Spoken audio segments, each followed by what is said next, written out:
This week I've been driving the 2025 extra tall GMC Yukon AT4. And just a couple of weeks ago, I reviewed the Suburban with the family, and that made it to the spreadsheet in S tier status. Will this GMC AT4 get to that S tier? Or at $100,000, is it just a little bit too expensive? Make sure to stay to the end to find out. Air ride suspension all the way around here. We have 20-inch wheels with all-terrain tires. This is in its highest form. It gives us about 2 inches of additional lift compared to the standard GMCs out there. It also has adaptive magnetic suspension. We have recovery points up front, fog lights, big GMC badge up front. We got this unique paint color for the AT4 as well. I think this one of the sweetest things about any GM truck is the engine. So let's go ahead and get under the hood. And I like that there's 4-door smart key access here. There should be for 100K. Oh, we also have the automatic running boards here. So let's flip the hood. But look at the all-weather trays as well. All right, get out of there, mosquito. It's only a matter of time before I get bit out here. It's summer. A GMC badge here. I think it would have been cool if we got maybe some AT4 action, but I mean, the badge is already there. We don't need the redundancy, but it does look sharp, a little GMC. Let's get back to the front though. Engines. We have a 6.2 liter naturally aspirated V8, 420 horsepower, 460 pound-feet of torque, made it to a 10-speed auto. Of course, that is here on the AT4 Ultimate. But you can get lesser trims, a 5.3 liter V8, and you can also get that seductive inline 6 diesel with up to 495 pound-feet of torque. I'm getting about 13 to 14 miles per gallon with this hog, but man, the smoothness and the power that this provides is probably worth it. Now, you can get this in the XL version, which essentially turns this into like a Suburban-sized vehicle. All right, we got the blacked out window surrounds, blacked out roof rails coming to the back here. Oh, look at that lovely quad tip exhaust. 2 cameras back here, one for the digital rear view mirror. And look at the all-weather tray here that we have even on the back seat, which is quite nice. I can fold these up with a push of a button. Should we do that? Oh, I guess you gotta hold it. You gotta hold it, but we can also do the, I don't know why it's, that seat is pushed a little bit too far back for me to lift that seat. All right, the second row is pushed too far back for me to lift it.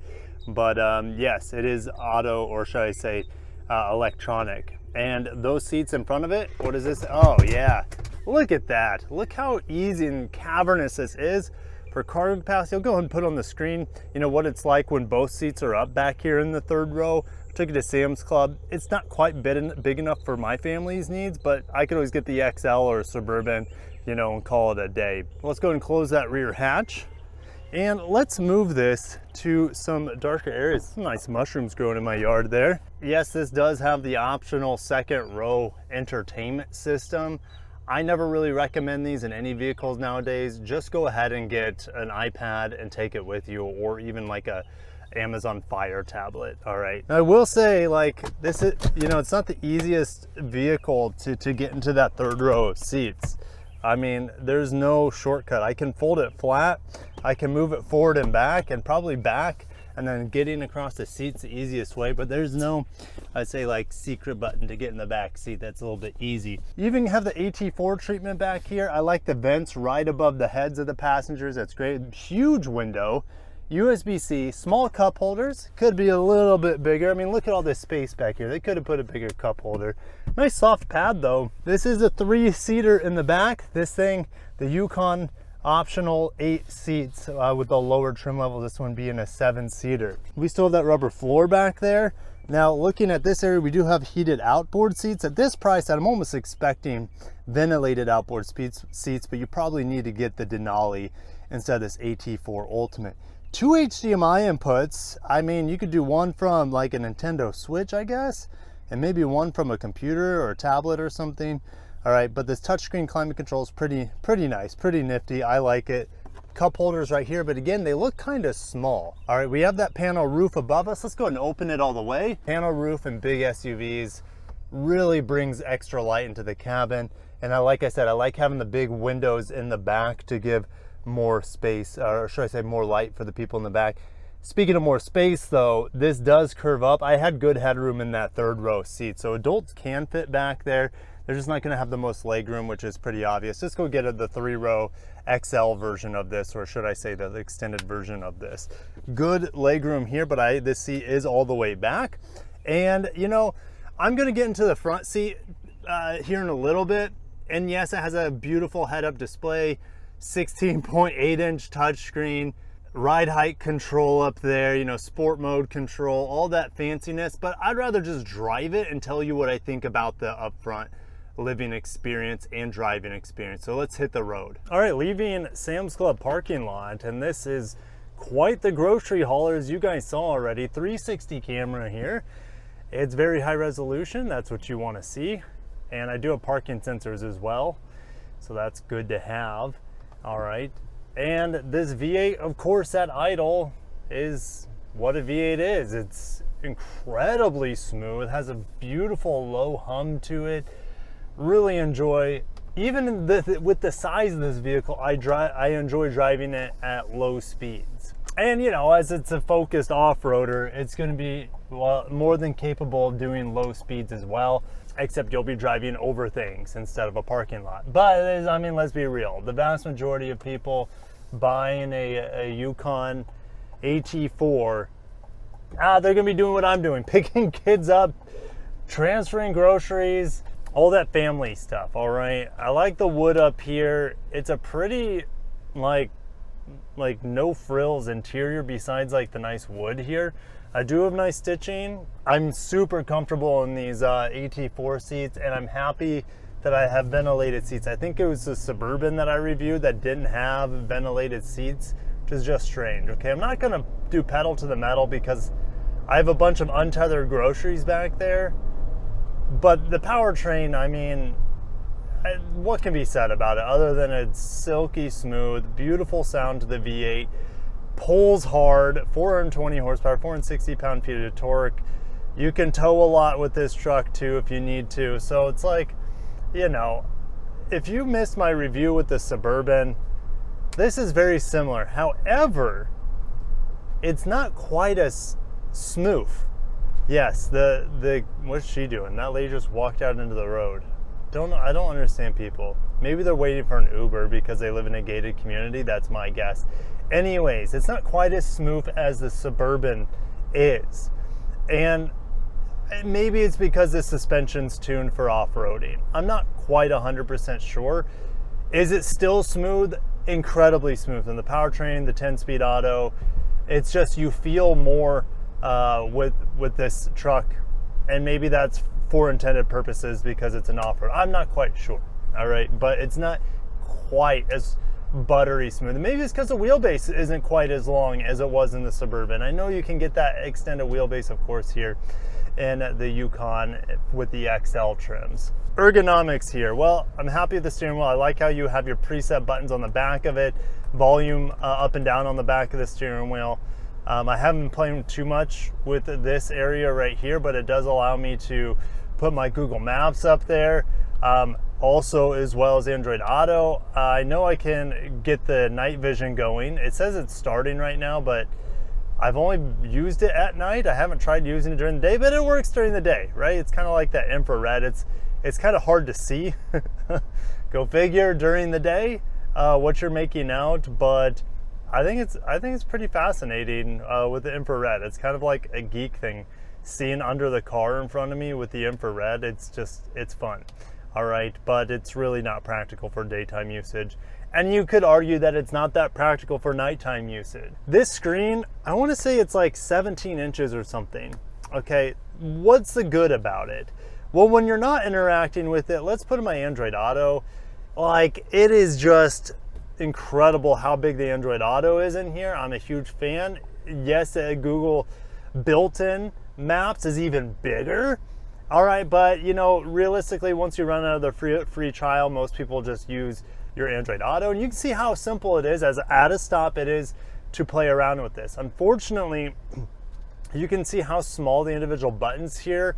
It's hard. I guess you can stabilize your hand on the side of the screen, and there's a button right here to turn the screen off. But it is just difficult to hit the smaller buttons for Android Auto. The native software, the buttons are much bigger. It's simpler to use, But for Android Auto, which I'm gonna spend the most time in, it's a little bit more difficult. And you can see this is the full screen Android Auto. It's not quite the full width of this massive screen, but it is what it is. It's still plenty huge. All right, I like it a lot. And what's cool about it is I can split screen. Oh, see, that's the thing. I'm already driving, hit the wrong button, and let's go ahead and cancel that with the button on the steering wheel. All right, I didn't want the microphone, I wanted the split screen. I can put on the music. And again, this is hard to do. I accidentally pressed something, this button down here, because I'm trying to stabilize my hand, and I'm still trying to get to my music. That's the thing, like, it's gorgeous when you look at it, and that's the thing, you shouldn't be looking at it too much because you're supposed to be driving. So I guess the more the screen appeal is for the passengers. But you can see how much of my music, you can do split screen right here for your maps with like a 12-inch screen or 10-inch screen here. It's huge still. And then you have, you know, your music playing down below, which I'm a big fan of splitting the screen like that. But also having the option, again, of trying to get my full maps back up. There it is. All right, volume knob, I'm happy about it. Volume knob is huge in here. It's not the most, I mean, I guess it's ergonomically friendly for both front passengers, but I do have to reach quite a bit to get to it. However, I do, again, have those buttons on the back of the steering wheel. I do have ventilated seats. Again, big fan of that. I do have heated seats, which is pretty cool. But again, as I'm trying to like, okay, I forget when GM products, you just have to leave the thing alone and then it'll disappear. If you keep pressing it, it stays up. All right, I do have physical switches for climate control, but I haven't been using them very much because the auto in here is quite good. And then I just press down on here. I guess, yes, I have been using the physical a little bit more than the touch, but the touch is kind of annoying because I wish I had dedicated buttons for my ventilated seats, for example. And then I can, of course, sync the rear climate control from up here as well, and also customize that. I do have a little bit too much glossy black up here. Luckily, I can tuck essentially 80 to 90% of it away once you just have the cup holders exposed and the wireless charger area exposed. So it's kind of, yeah, I'm not going to complain about the glossy black because you can, wow, that van almost just went straight into the sidewalk. All right, and I bet they're not doing a car review. I'm not saying a better driver, but they are from Georgia. And so they're probably like fumbling around trying to figure out where they need to go. So it's probably a rental car, or they're down here on vacation, one of the two. All right, I have an immense amount of cargo space right here. It is huge. Unfortunately, like I wish that this might be an issue for shorter drivers because the armrest might not be forward enough for them. It's really tucked far away back, and I have to crank my elbow back, or should I say my shoulder back, so my elbow can sit on it. It's a really far back armrest situation with, of course, more storage underneath of that armrest. But comfort in here, oh my gosh, it's fantastic. We also have massaging seats. I often forget that they're in here because I don't have a button for it in my touchscreen or dedicated button, so I kind of forget that they're there. But it's going, it's doing its job, and it is just my back. I don't feel it on my tush. Let's see if I can, let's see, yeah, it's just back. It's not tush, unfortunately, that I can see. All right, but yes. Oh, and it says, now that it's on the touchscreen, it says you have to use the controller here to play with it, which is kind of weird. All right, you would think since it comes up in the touchscreen, I can go ahead and play with it on the touchscreen, but it says no, you have to use a controller on your seat. So that's kind of a weird disconnect there. AC in here is magical. It's A+. I'm very happy with it. Cools. It's ice cold, and I can also direction the air really nicely. The vents are a little bit low, but it hasn't once been an issue because, one, the direction of the air is good. The airflow is good without being loud in here, and the global cooling inside of this truck is incredible. So the AC in here is very, very, it's just top of the line. I'll just say that. Typically, I don't see AC this good unless you're in an electric car or a hybrid. That's not the case here. Fuel economy, I'm getting 14 miles per gallon, and that's rounding up. That's all city driving. You could probably drive this on the highway and see as good as 20, low 20s, I would say. It's probably doable. Depends on, you know, how full the truck is with people and stuff. And God forbid if you're towing, that's gonna go down to probably under 10 miles per gallon. Again, depending on what you're towing. All right, I have a bunch of groceries in here, so I'm not gonna sling this, oh, there goes possibly cheese. Sling this around the turn that hard. It's a big truck. It feels stable in the turns, but you also kind of feel the heft to it. However, I like how trucks do turn because they just feel so industrial. There's not a lot of bend or twist in them compared to a unibody. They just feel really solid, even though they might be a bit top heavy. Okay, so that's just a personal preference. I like being in body on frame trucks. And yeah, I think it's time to summarize the AT4. It is expensive as heck. The ride quality, maybe not as good as the Suburban, but I haven't tested this with a long wheelbase. But it is still really good in here. I'm comfortable. I have all the tech. There's nothing that really massively annoys me besides maybe a lack of auto brake hold. I can raise and lower this suspension with the knob that I have over here. Off-road, use drive modes controller to change drive mode. That's what I just did. Oh, okay. Again, that's the weird thing. I can't use the touchscreen for the massage seat, even though it pops up on the screen, and I can't use the touchscreen for drive mode select, even though that it comes up on the screen. So it's just strange things like that. So ride height only comes up here, and it goes away really quick. You know, I could spend a little bit more time with the ride height control, to be honest, and maybe off-roading, I would be playing with it a lot more, but I just forget about it. The truck's gonna regulate the ride height as it needs to for everyday driving. And again, for the AT4, well, let's head to the office. Let's talk about the availability of this truck in my area, and if you should be looking at an AT4 or different trim level of this really impressive GMC Yukon AT4, or, you know, within the family of the Yukon. Let's see in the office. 2025 GMC Yukons in my area. Well, they're by far the most elevation trims. I think GMC is building to the market right now. Look how few, right? There's 86 elevations, 39 Denali's. Look how little AT4s there are, and even less AT4 Ultimates. Okay, so if I just look at the trim we drove today, all right, 100 grand, 100 grand, 97 grand. I mean, it's a triple digit truck essentially. And then you add on, you know, tax, title, registration, all that stuff. I've been a base truck recommender for a while, or at least a base spec. Cars are so well appointed nowadays, you don't have to load them to the ceiling necessarily to have a good experience. And sometimes less is more. You have a better experience in the lesser trucks, okay?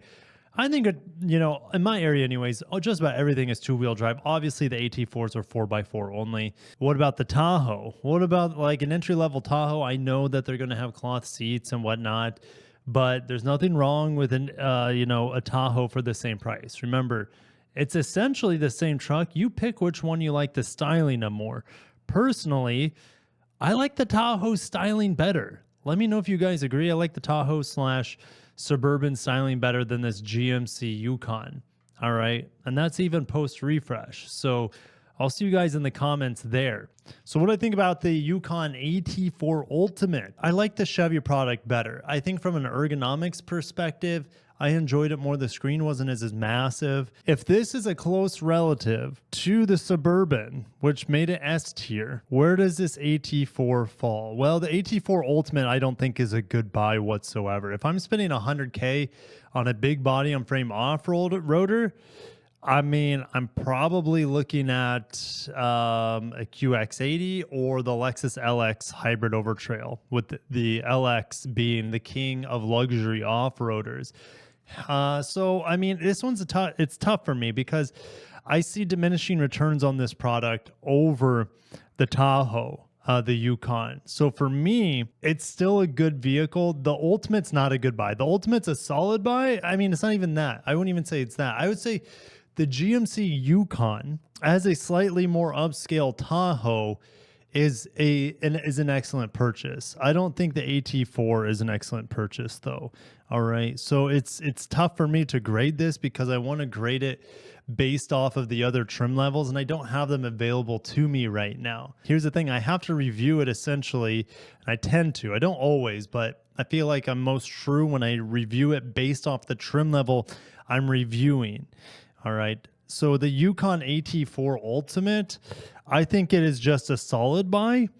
And it's right up there with the Lexus LX 700. It's not quite as smooth as the competition, but V8 capable. Like it's a solid truck, but like I said, 6 figures, I'm not sold on it. I don't think it's a good buy at that price.